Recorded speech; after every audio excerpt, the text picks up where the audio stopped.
기독교가 어떤 종교입니까? 여러분들 친구들이 여러분들을 이렇게 물어보는 거죠.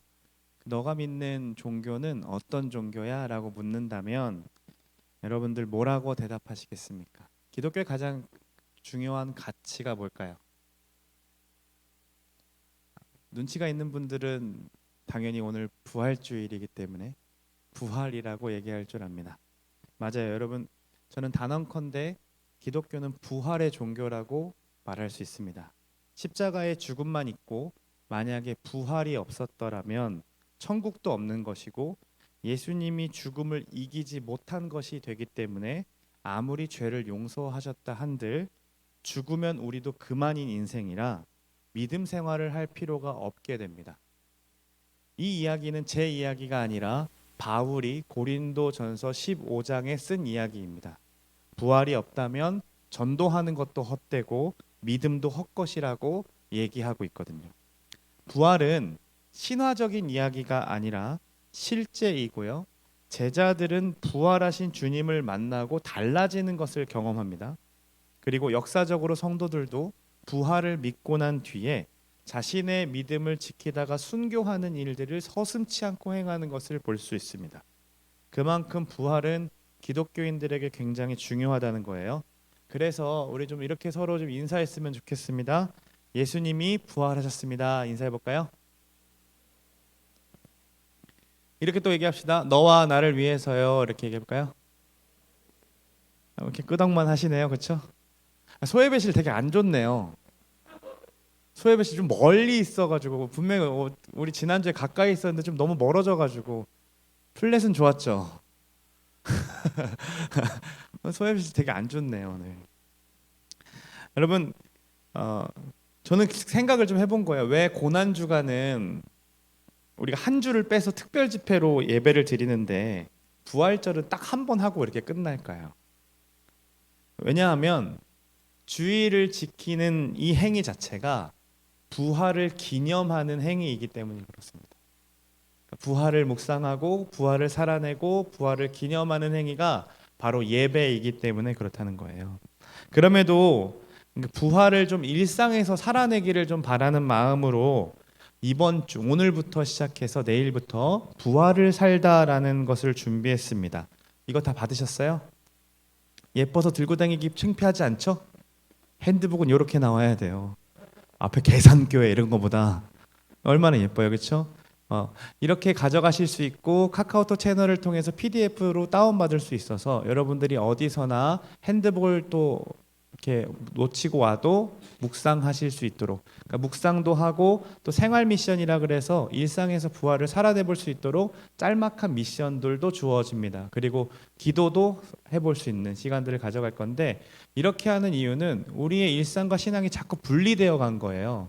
그러니까 교회에서의 삶만 거룩하고 일상에서의 삶은 그냥 이렇게 넌지시 던져져 있는 것처럼, 교회에서 열심히 신앙생활하면 일상은 하나님이 책임져 주시겠지라 이 막연한 생각들이 우리 안에 너무 많다 보니까 이 부활이라는 건 결국에는 우리가 살아내는 것에 있거든요.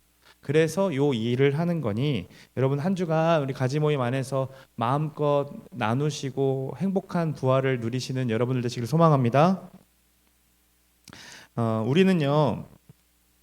우리는 로드십이라는 이 제목을 가지고서 예수님이 나의 주인이십니다라는 이 명제를 좀 이렇게 삶으로 좀 다가오게 하려고 베드로의 인생을 좀 보고 있거든요. 특별히 베드로의 부르심, 그리고 물 위를 걷는 사건, 베드로가 예수님을 부인하는 사건을 통해 우리 안에 일어나는 구원의 그 서정 교리, 그러니까 구원이 일어나는 방향성을 이야기하는 것을 좀 얘기했어요. 알아채렸을지 모르겠지만 첫 번째로 베드로를 부르시는 장면은 효과적인 부르심이라는 그 교리였고요. 그리고 물 위를 걷는 사건은 믿음이었습니다. 그리고 지난주에 나누었던 예수님을 부인하는 장면을 통해 우리는 회심에 대한 이야기들을 살펴보았죠. 늘 예수님께 진심이었던 베드로가 실패했던 이유가 네 가지였는데 그 네 가지를 네 글자로 얘기했었죠. 기억나십니까? 자기 확신과 기도 부재와 믿는 구석과 거리두기였습니다.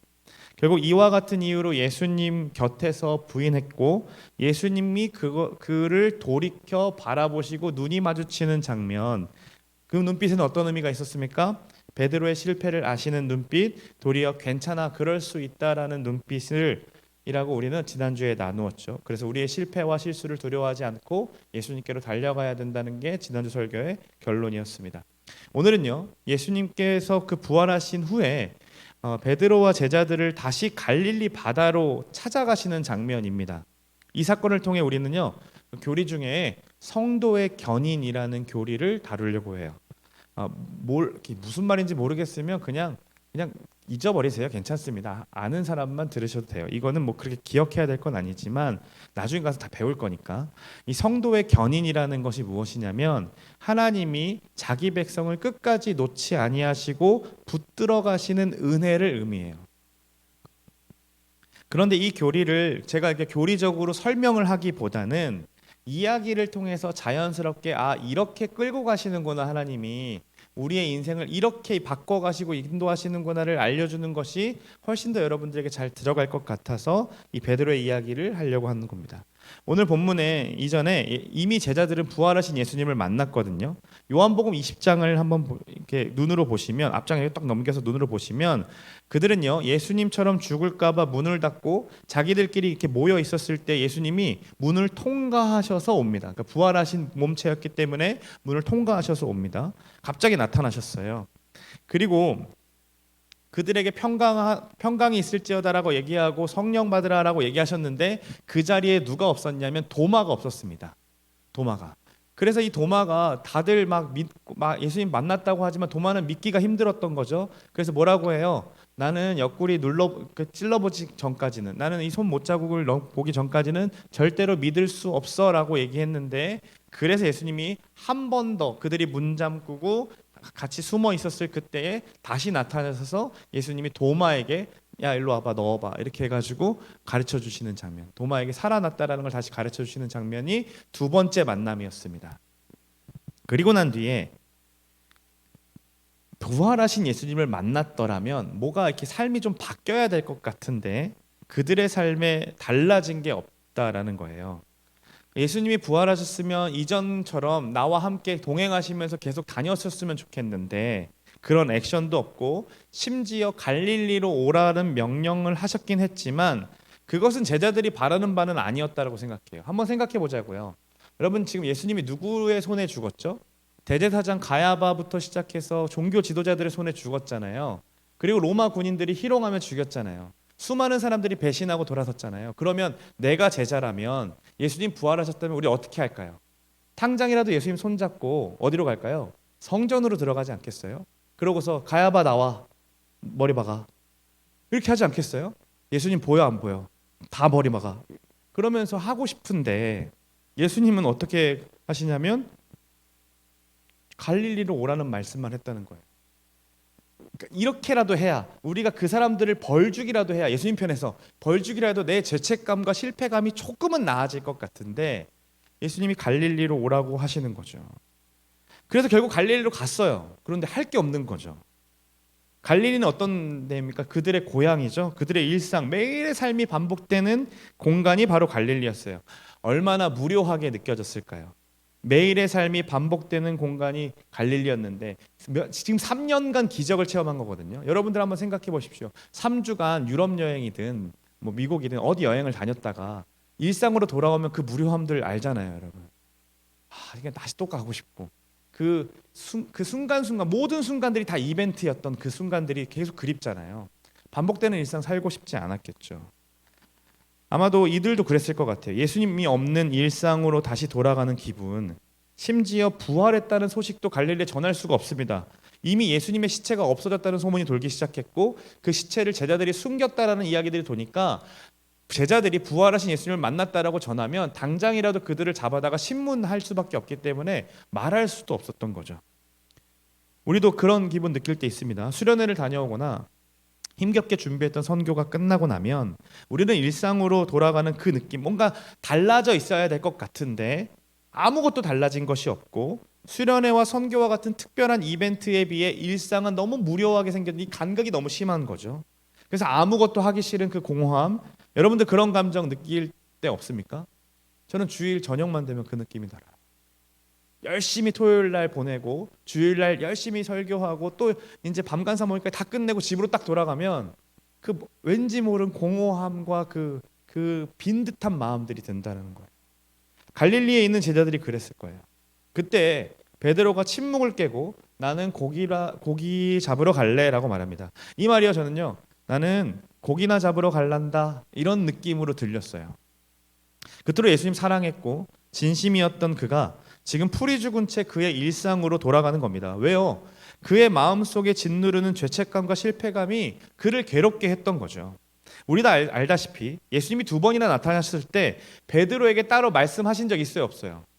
없어요. 베드로가 얼마나 말하고 싶었겠어요. 근데 이걸 또 말하자니 제자들 다 알고 있는 걸 알려주기도 싫고 자기의 자존심도 있고 실패감도 있으니까 말도 못하는데 예수님도 베드로에게 뭐라고 말하지 않는 거예요. 그러기에 예수님의 부활은 자신의 죄를 더 부각시키는 것처럼 느껴졌을 거라고 생각이 들어요. 자신이 예수님을 전할 자격이 없다라는 사실을 깨닫고 그는 일상으로 돌아갈 수밖에 없었죠.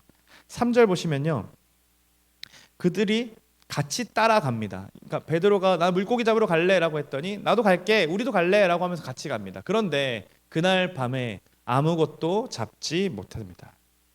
그 실패감, 죄책감, 회의감을 떨쳐버리려고 다시 일상으로 돌아가서 고기를 잡으려 애썼지만 밤새 아무것도 잡지 못했다라는 거예요. 제자로도 업으로도 실패를 맛보는 현장에 있었던 거죠.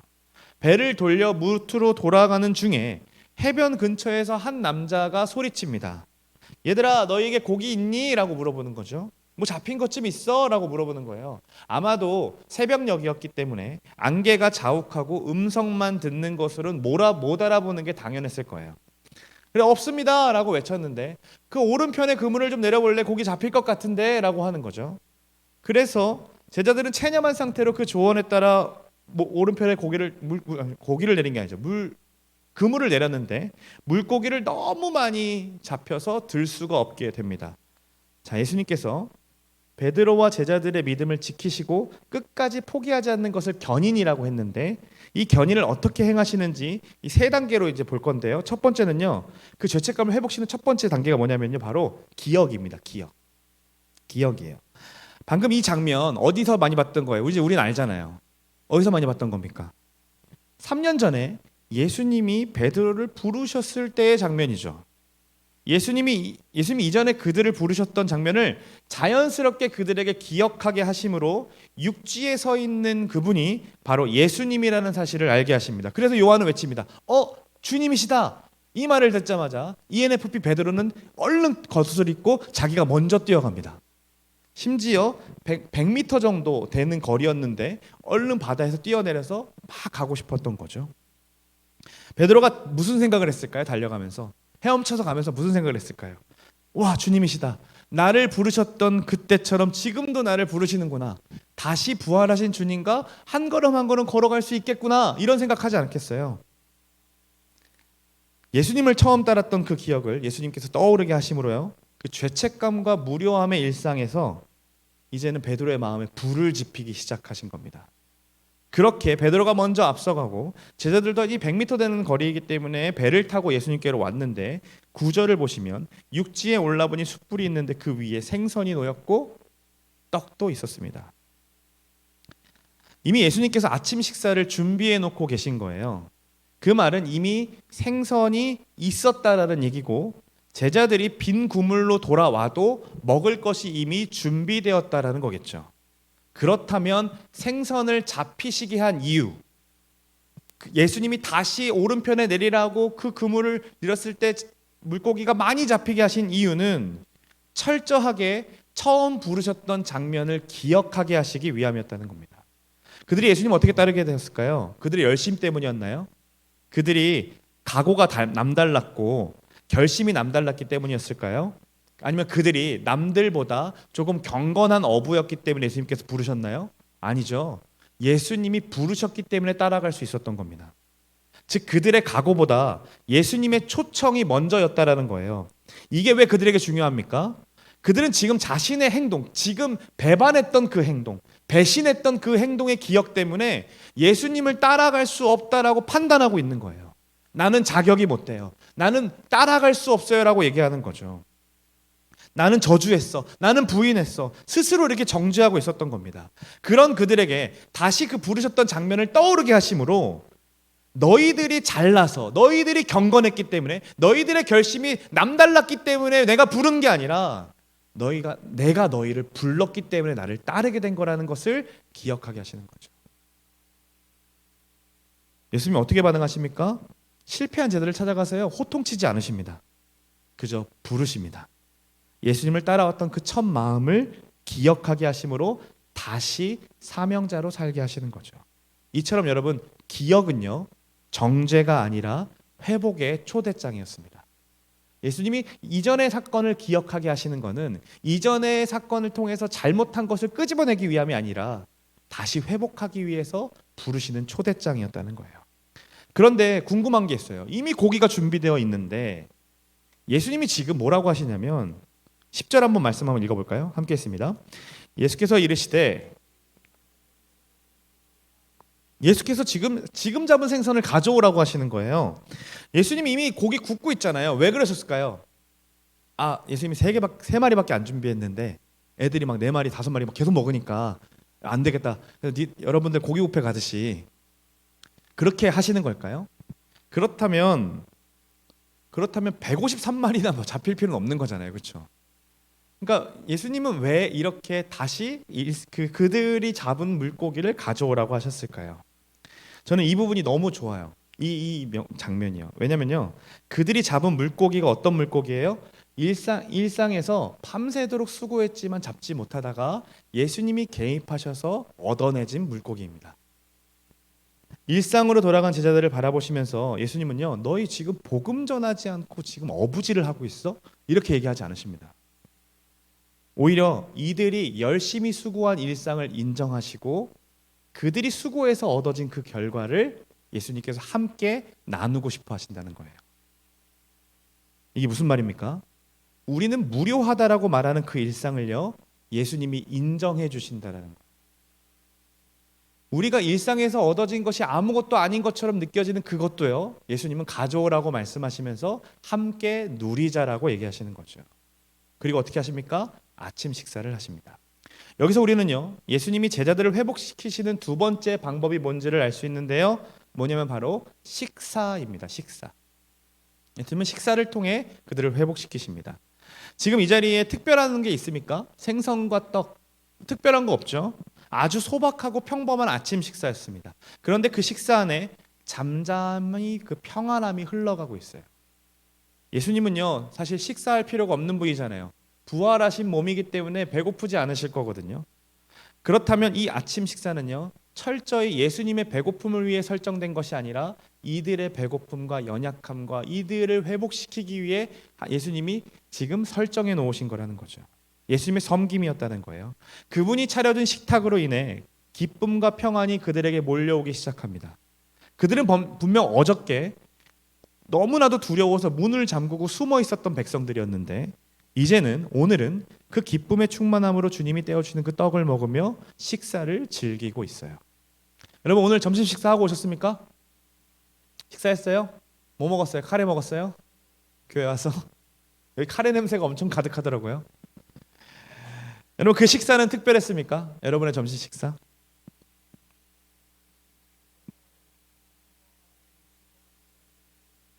그렇죠. 만약 여러분들이 그 식사가 특별했다면 여러분은 아마도 기념이 될 만한 사람과 먹었거나 사랑하는 사람과 먹었기 때문에 특별했다라고 말할 수 있습니다. 그러나 여러분 혼자 밥 먹었다 할지라도 또는 조촐하게 컵라면 하나 까 먹었다 할지라도 여러분의 식탁은 아주 특별합니다. 왜 그럴까요? 세상을 구원하신 예수님께서 여러분의 식탁 옆에 그 자리에 함께 하셨기 때문입니다. 느꼈어요? 여러분 옆자리에 예수님 앉아 있는 거 몰랐어요? 그러니까요. 그분은요 여러분 우리 옆에서 함께 식사하셨거든요. 그 사실을 깨닫지 못하니까 우리는 조촐하다 생각하고 특별하지 않다라고 생각하는 거죠. 우리가 느끼든 못했든 느끼려 하지 않았든 상관없이 예수님은요 여러분과 함께 하십니다. 물고기를 가져오라 말씀하셨듯이 우리의 일상 가운데 예수님 찾아오셔서 우리의 이야기를 들으셨고 우리의 감정을 받으십니다. 그리고 예수님이 그 식탁에 함께 하신다는 사실을 아는 순간 우리는 식탁의 목적이 바뀌게 되는 거예요. 제가 이 아내를 만나고 나서 이 진리를 깨닫게 됐는데요. 이전에 저에게 식사는요, 배를 채우는 시간이었습니다. 그러니까 단순히 밥을 먹고 배 채우고 다음 일을 하기 위해 에너지를 채우는 시간이 식사의 자리였어요. 그런데 저희 아내가 자라온 환경은 식사의 자리가 교제의 자리더라고요. 남편과 대화하고 가족들과 대화하는 자리이더라고요. 저는 그러니까 이전에는 어떻게 먹었냐면 그냥 밥 먹을 때 아무 말도 하지 않았습니다. 그런 환경에 자랐습니다. 그러니까 이제 연애를 하고 이제 결혼을 했는데 둘이 식탁에 앉아 밥을 먹는데 제가 아무 말도 안 하는 거예요. 아내는 아내대로 대화하기를 바라는 거죠. 그러면서 알았습니다. 아, 식탁의 자리가 단순히 배를 채우는 자리가 아니라 사랑을 나누는 자리가 되는 것이구나라는 것을 알게 되었어요. 마찬가지로 예수님이 우리의 식탁에 함께 하심으로 그 식탁의 자리가 특별한 시간이 되는 겁니다. 제자들이 바로 이러한 식탁의 교제를 누리고 있는 거죠. 예수님이 제자들을 회복하시는 방법은요, 어떤 특별한 이벤트나 임팩트 강한 무언가가 아니었다라는 걸 우리는 주목해 봐야 해요. 그저 그들의 일상 속에서 첫 마음의 그 마음을 기억하게 하셨고 평범한 식사를 통해서 그들의 일상이 부활을 경험하는 현장으로 바뀌고 있는 거죠. 그런데 좀 처절한 이야기를 좀 해볼게요. 이 교제에서 빠진 사람이 하나 있어요. 누굴까요? 지금 막 평안함이 흘러가는 자리, 기쁨을 나누는 자리, 부활하신 예수님과 막 교제하는 자리에 쏙 빠져 있는 사람, 마음으로 다 가지 못하는 사람 한 명이 있습니다. 누구냐면 바로 베드로입니다.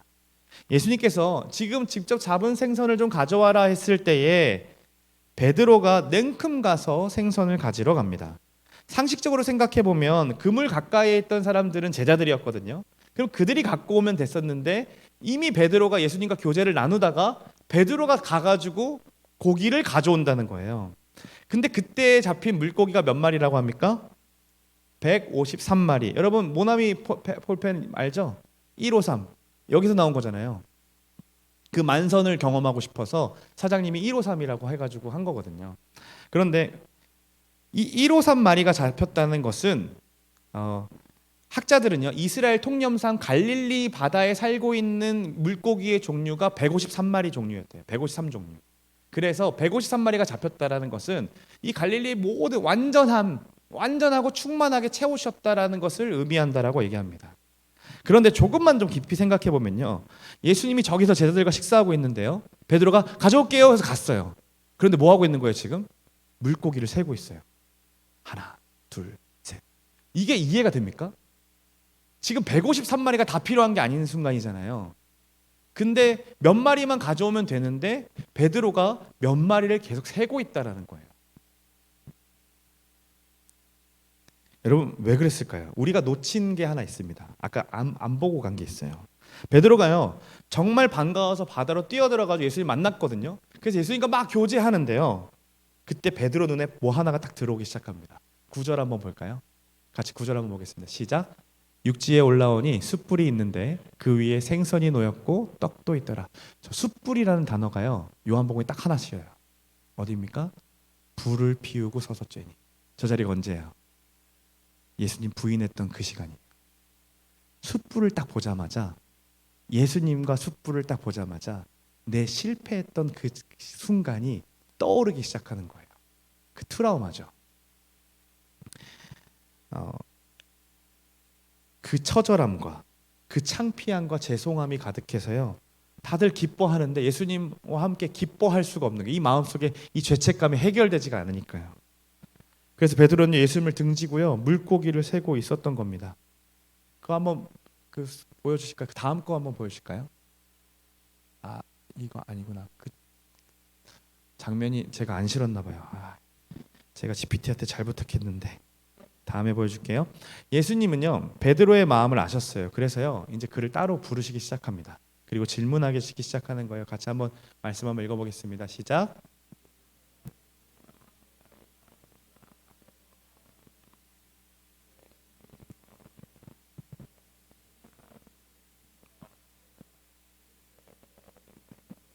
예수님은요, 베드로를 향해 왜 네가 나를 부인했니? 이렇게 말씀하지 않으시죠. 너 나 사랑하니? 라고 물으십니다. 이 질문을 통해요, 우리는 주님께서 베드로를 향해 자신의 그 속상함과 상처를 말씀하시거나 그에 대한 실망과 정죄를 드러내시기보다 베드로의 사랑을 묻고 계시는 것을 볼 수 있어요. 그러니까 주님께 중요했던 것은 사랑 자체였다라는 거죠. 여기서 우리는 베드로를 회복시키는 세 번째를 알 수 있는데, 예수님은요, 기억으로, 그 다음에 식사로, 그 다음 마지막에 질문을 통해서 회복시키십니다. 주님이 우리에게 오신 이유도요, 결국 그 사랑 때문이었거든요. 십자가를 지신 이유도 사랑 때문이었습니다. 이전까지 베드로의 정체성은요, 늘 다른 제자들과 자신을 비교하면서 하는 그 마음으로 형성되어 있었습니다. 내가 저 사람들보다는 예수님 더 사랑해. 내가 저 친구들보다는 예수님 더 섬기고 있고, 저 사람들 아무것도 안 할 때 나는 열심히 봉사하고 열심히 헌신했어. 나는 그런 제자야 라는 것으로 생각했습니다. 이 정체감의 기초가 자신을 향한 예수님의 사랑에 두지 않고 누군가와 비교하면서 그 알량한 것에 빗대어 자신을 해석하고 있었다는 거죠. 자존감을 남들보다 더 예수님께 충성하는 나로 두고 있는 그 베드로에게 예수님이 이렇게 말씀하시는 거예요. 이 사람들보다 나를 더 사랑하니? 라고 물으시는 거죠. 근데 이 질문은요, 그의 정체성을 기초하여서 건드리는 질문인데요, 너 아직도 이 사람들보다 나를 더 사랑하는 것으로 만족하고 있는 거야? 이렇게 물어보는 거예요. 너 이 사람들보다 나 사랑하는 것으로 너 정체성을 세우고 있어? 그때 베드로가 말합니다. 주님, 그렇습니다. 주님을 저는 사랑합니다. 베드로가 이전처럼 내가 이 사람들보다 얼마 더 열심히였는지 증명하려고 들지 않습니다. 하나님 모르세요? 저 진짜 열심히 했어. 저 진짜 진심이었다고요. 이렇게 얘기하지 않습니다. 그죠? 주님 그렇습니다. 주님 저 사랑합니다. 라고 얘기합니다. 자신의 정체성의 기초, 누군가와 비교하면서 자신을 세웠던 그 기초를 버리기 시작하는 거예요.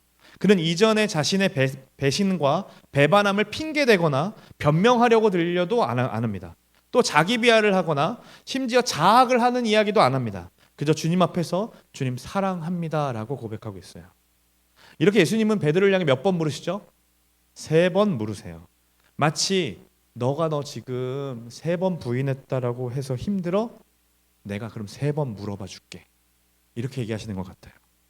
3번 물어봐서 이거 다 치유시켜 줄게.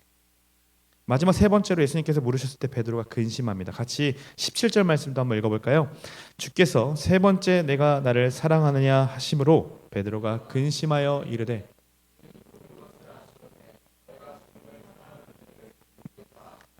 여기서 이 근심이라는 단어는요, 슬픔, 괴로움, 고통을 담고 있는 단어입니다. 그러니까 참고 있던 베드로의 마음이 와르르 무너지기 시작했어요. 이제 그것마저도 확신할 수가 없는 거예요. 이제는 예수님 죽기까지 따르겠다고 했던 그 확신이 물거품이 되었던 거죠. 그분의 십자가 앞에서 자신의 모든 고백이 다 의심하기 시작했습니다. 2번이라고 사랑했다고 고백했지만 그것마저도 내가 정말일까? 맞을까? 괴로워하면서 지금 고민하기 시작하는 겁니다. 그래서 베드로가 이렇게 말하는 거예요. 모든 것을 아시는 주님은 아십니다. 주님 아시잖아요. 여기에 무엇이 담겨 있을까요? 어떤 의미가 담겨 있을까요? 예수님은 내 처절한 마음을 아십니다. 내 실패를 아십니다. 예수님 당신은 내 눈물과 연약함도 아십니다. 예수님 당신은 나의 못남도 아십니다. 그러면 결론이 딱 한 가지밖에 안 나와요. 내가 내 힘으로는 주님을 사랑할 수 없는 거구나. 예수님 지금까지는 누군가와 비교하면서 나는 이 사람들보다 더 힘있게 주님 사랑한다라고 생각했는데 이제 알겠습니다. 제 힘으로는 주님을 사랑할 수 없습니다. 주님을 사랑할 힘도, 주님을 사랑할 근거도, 주님을 사랑할 선한 마음도 저한테는 아무것도 없다라는 사실을 뼈저리게 느끼는 순간이었던 거죠. 예수님은요, 베드로를 따로 부르시고 3번 질문하심으로 3번 자신을 부인한 베드로에게 3번 사랑을 고백을 받아내십니다. 그리고 회복시키시고 치유시키세요. 베드로를 죄책감에서 벗어나게 하시기 위해 이 질문을 시작하시고 세워가시는 거예요. 그리고 예수님은요, 베드로를 향해 내 양을 먹이라, 내 양을 치라, 내 양을 먹이라라고 말씀하십니다. 예수님의 양, 예수님께서 먹이시고 쳐야 하는 그 양을 지금 누구에게 맡기신다는 거예요? 베드로에게 맡기신다는 거예요. 세상의 기준으로 따지면요, 베드로에게 절대 못 맡깁니다. 배반했던 사람이잖아요. 배신했던 사람이잖아요. 지금 공동체를 떠났던 사람이잖아요. 그 사람에게 어떻게 양을 맡길 수 있습니까? 절대로 못 맡깁니다. 심지어 배운 것도 짧고요. 결정적일 때 자꾸 헛된 이야기들 하잖아요. 그런 사람에게 양 못 맡깁니다. 그런데 예수님은요, 베드로를요, 세상의 기준대로, 우리의 기준대로 세우지 아니하시고 바울의 고백처럼 약한 그때의 강함이라는 고백할 수 있는 이 정체성으로서 베드로를 부르십니다.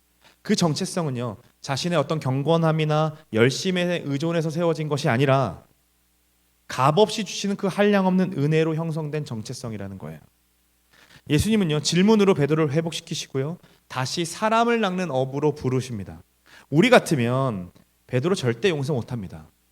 절대 못해요 라고 할 텐데, 예수님은요, 베드로에게 오히려 자신의 생명과도 같은 양들을 맡기시는 거예요. 예수님 지금 무엇 하셨습니까? 비교 중심의 정체성을 은혜 중심의 정체성으로 바꾸어 가신 거죠. 늘 누군가와 비교하면서 나 자신을 세웠던 그 정체성을 이제는 나는 아무 자격이 없고 예수님의 은혜 덕분에 내가 이 자리에 있다라는 그 정체성으로 바꿔 가시는 겁니다. 무엇을 통해요? 회개보다는 고백을 통해, 정죄보다는 초청을 통해, 판단보다는 사랑을 통해 회복시키고 있다는 거죠. 우리 예수님 여러분 이런 분이십니다. 여러분이 닮고 싶어하는 분이 바로 이런 분이신 거예요. 정죄하지 아니하시고요, 회개하라 말씀하지 아니하시고요, 오히려 더 고백하라, 그리고 이리로 오라, 그리고 내가 너를 사랑한다라고 말씀하시는 분이 바로 우리 예수님이라는 거예요. 너무나도 사랑이 많으신 분입니다. 아니, 사랑 자체이신 분이시죠. 영원하시고 무한하시고 불변하신 사랑으로 베드로와 제자들을 사랑하셨듯이 더 놀라운 것은 그 사랑으로 저와 여러분들을 사랑하신다는 거예요. 우리 예수님은요, 우리들의 어제의 실패를 묻지 아니하시고 오늘의 사랑을 물으십니다. 그래서 우리의 실패와 좌절감에서 돌이켜 부르신 일상에서 부르신다답게 살아갈 수 있도록 하시는 것이 예수님의 방법인 거죠. 오늘 우리는요, 베드로와 예수님의 이 이야기를 통해 예수님께서 그를 어떻게 회복시켜 주시는지를 볼 수 있었습니다. 예수님은 베드로와 제자들을 회복시키는데 세 가지 스텝을 사용했어요. 첫 번째 뭐라고 했습니까? 기억하게 하셨죠. 두 번째는 뭡니까? 식사였고요. 세 번째는 뭡니까? 질문이었습니다. 이처럼 예수님은요, 기억으로 상처를 건드리시는 것처럼 보였지만 식사로 관계를 다시 설정해 나가시고 질문으로 사명을 회복하셨습니다. 근데 여기서 눈치채셨습니까? 예수님은 특별한 행동을 하지 않으셨어요. 예수님은요, 특별한 무언가를 주시지 않으셨다는 거예요. 왜요? 그것만이 신앙이 아니기 때문인 거죠. 진짜 신앙은 특별함에서 나오는 게 아니라 평범함에서 나오는 거기 때문인 겁니다. 왜냐하면 예수님과 함께하는 삶, 예수님과 함께 동행하는 삶은 특별한 거죠. 진짜 실물인 예수님과 매일 같이 걸어가고 그분과 함께 사역하고 누군가를 치유하고 물 일을 가고, 이거 엄청 특별한 일이죠. 그런데 지금 예수님 어디 가야 돼요? 이제 부활하셨으니까 하늘나라 가셔야 되잖아요. 그럼 남겨진 이들에게는 이 특별한 일상과 예수님이 있었던 그 특별함과 예수님 없는 이 일상의 간극이 너무 큰 거예요. 그래서 예수님은 이 간극을 어떻게 메꾸시냐면 얘네들의 평범한 일상을 받아내시면서 진짜 우리에게 중요한 것은 특별한 어떤 활동이 아니라 일상에서 나와 함께하는 것을 배우는 것이라는 것을 얘기하고 계신다는 거죠. 어떻게 예수님을 누릴 수 있는지, 어떻게 부활을 살아낼 수 있는지를 일상으로 보여주시는 거예요. 어떻게 살아요? 기억을 통해 부활을 살아낼 수 있다고 얘기하는 거죠.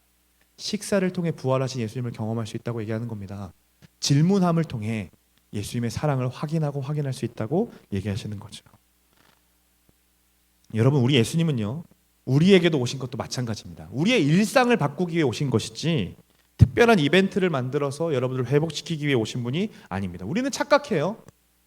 특별한 수련회의 경험, 선교 현장에서의 기적 같은 역사가 내 신앙을 진보시킬 거라고 착각합니다.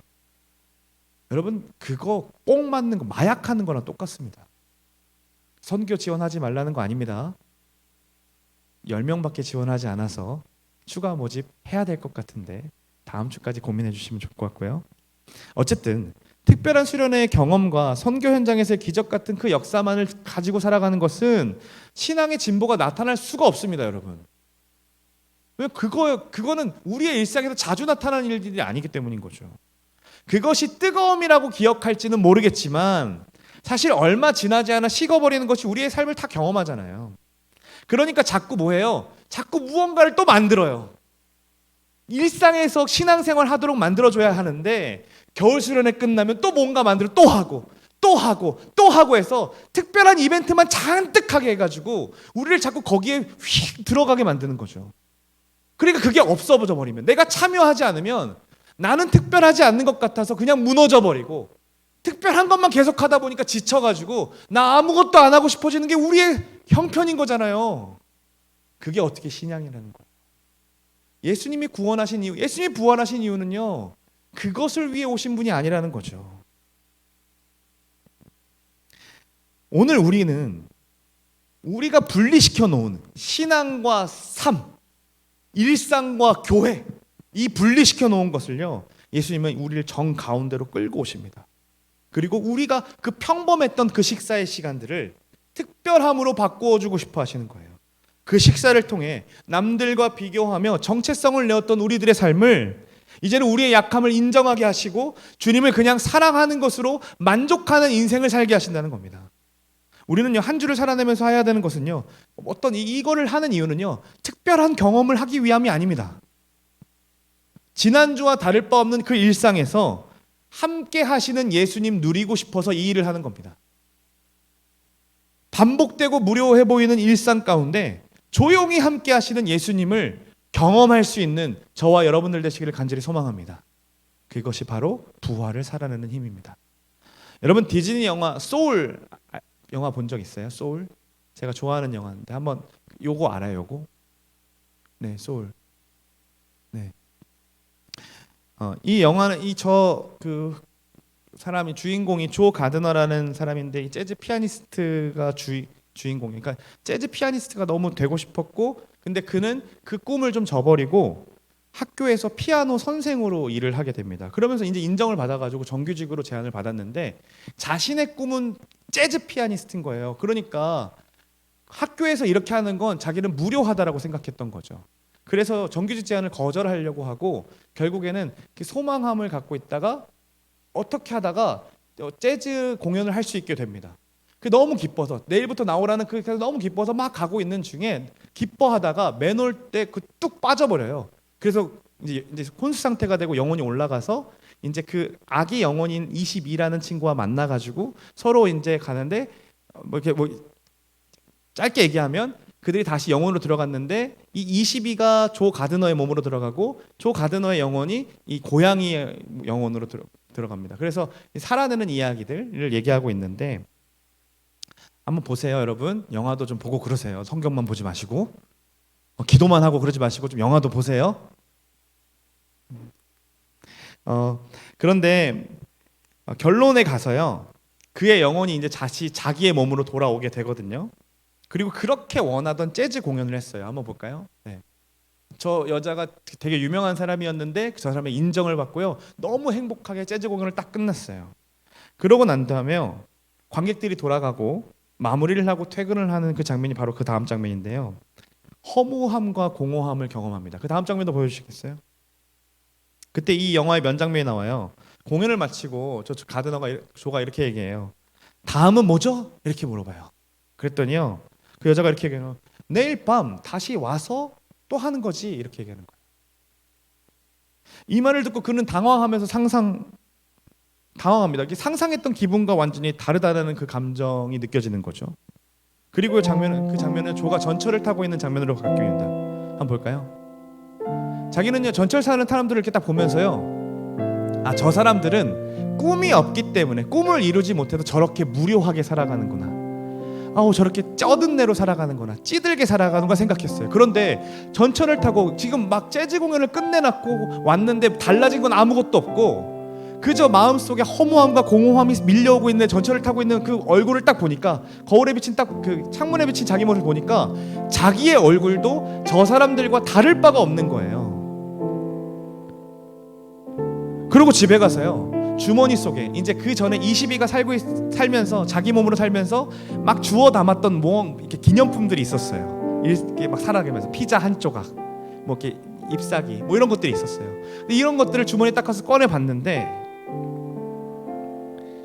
떨어지는 잎, 처음 맛본 피자, 두려움을 없애주던 사탕, 어머니가 고쳐주신 그 실타래, 공연에 감동받아서 던져준 베이글, 어떤 것도 특별할 것이 없는 그 일상에서 충분히 경험되는 그 소박함들이지만 22는 순간순간 기쁨과 행복을 맛보았고 22는 그것을 통해서 나 이제 살고 싶어요 라고 했던 거였거든요. 그것을 깨닫는 그간 조는요, 재즈 연주자가 되기 전의 인생이 우울한 인생이었다고 생각했는데 뒤돌아보니까 자기의 모든 순간들이 다 기쁨이고 행복의 순간이었던 거죠.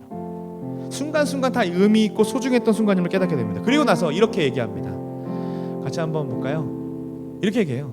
나는 남은 삶의 모든 순간을 제대로 살아갈 거야. 이제 의미 있게 살겠다는 거죠. 여러분, 마치 우리가 이런 모습처럼 살고 있지 않습니까?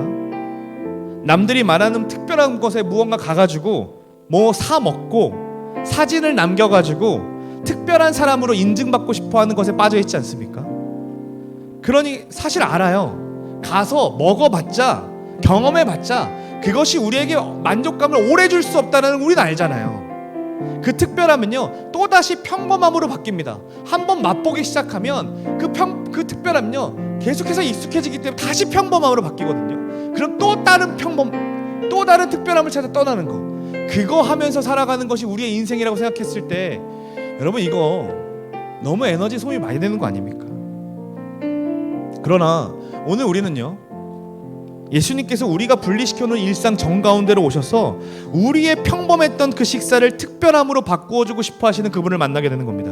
그 식사를 통해 남들과 비교하며 정체성을 세우려고 했던 우리의 자신을 내려놓게 하시고, 왜 남들과 비교해? 내가 너와 함께 하는데, 너 지금 컵라면 하나 먹는다고 불쌍하다고 생각해? 내가 너와 함께 하고 있는데 라고 하며 계속 우리에게 말씀하시는 분이 예수님이라는 거예요.